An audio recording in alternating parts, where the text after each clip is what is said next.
Bismillahirrahmanirrahim. Assalamualaikum warahmatullahi ta'ala barakatuh. Alhamdulillah Rabbil Alamin. Wassalatu wassalamu ala syarfil anbiya wal mursalin wa ala alihi wa sahbihi ajma'in. Alhamdulillah, we are still discussing on chapter 4 on holistic human behavior and the laws of learning. And today I'm going to talk about how reinforcement and feedback affects our schooling system. Why we have, for example, schools that are not performing and why schools are performing. Because through the laws of learning and conditioning, we know that if we have good reinforcement and good feedback, we'll be able to improve the educational system using this concept of conditioning, and through operant and classical conditioning, through the laws of learning, we would be able to improve it tremendously. So I'm going to read to you this title here. Okay, on schedule of reinforcement and feedback.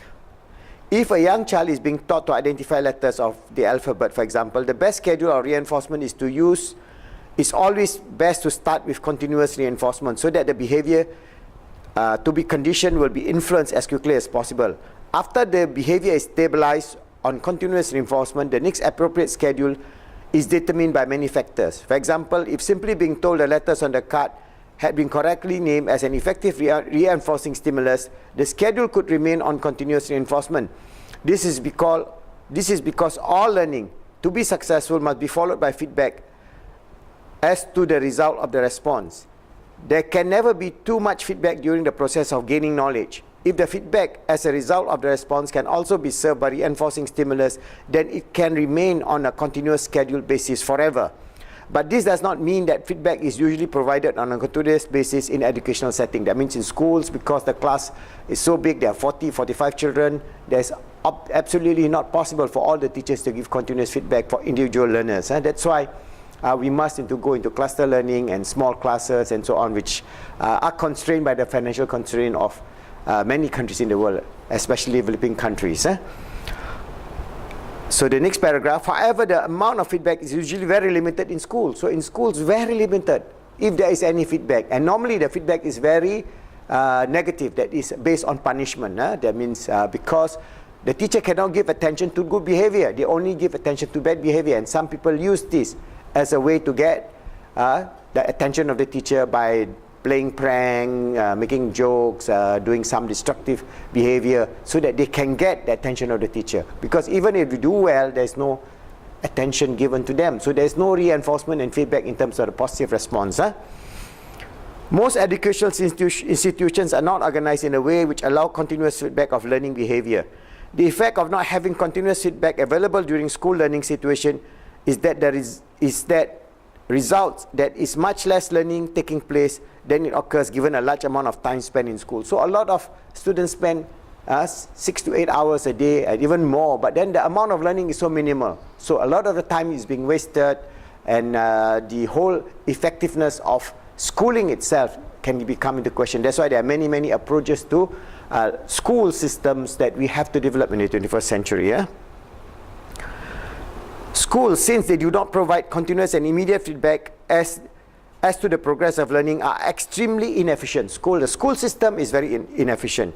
If learning behavior was reinforced more efficiently, 10 times as much could easily be learned in a more efficient school environment. So if you want to have accelerated learning, we can do that, provided there is continuous positive feedback and continuous positive reinforcement.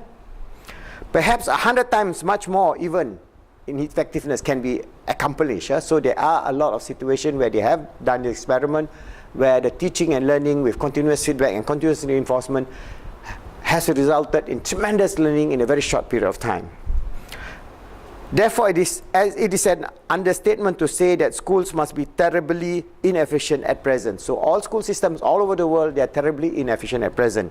Because in the future, schools will be so different than today's school, we will not even recognize them as schools. So there are many approaches in terms of, as I say, hybrid learning, cluster learning, online support system, homeschooling, mentoring, coaching, mentoring, and so on. So there are many approaches, which there will be major changes soon within the present school setting, but the most significant change will be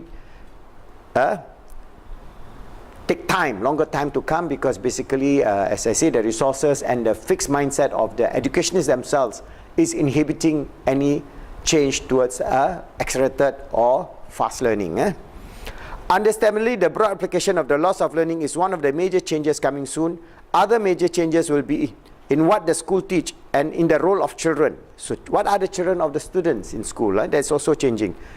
The subjects presently dominating school curricula will be less prominent, and children will be able to take a much more active role in everyday aspects of their schooling. Once these changes takes place, children will be very attractive to school and be highly motivated to learn.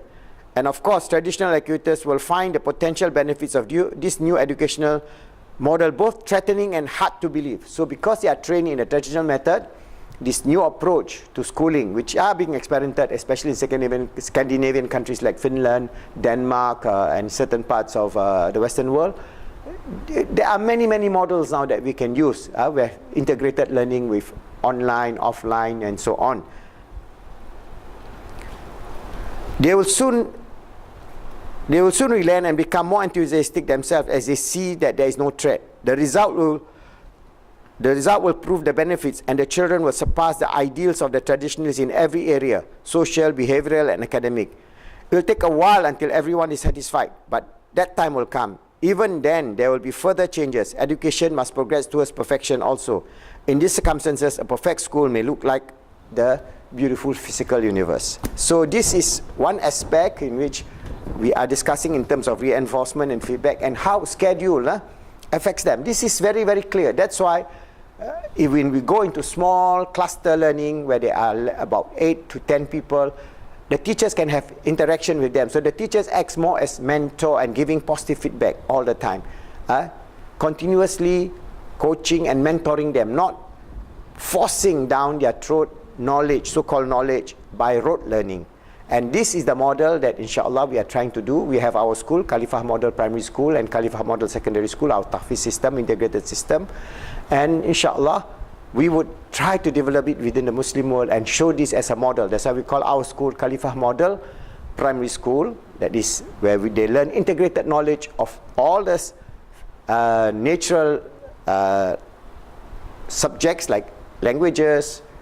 They also learn the Quran, they also learn how to memorize, all using techniques which are based on the latest technology of education and also the integration of positive reinforcement and feedback. Inshallah, we can change the whole system and create a model within Islam using positive Islamic psychology or Islamic psychology model as a holistic transformation of human behavior towards the love of learning and towards peace, happiness, and success in this world and hereafter, undertaking our role to seek knowledge all the time, to be, as we have mentioned, that Allah has ordained us to be His sincere servant, as His Khalifah on this earth, always striving to make ourselves good, helping others to be good, making the world good, inshallah, in the way of goodness. Ameen.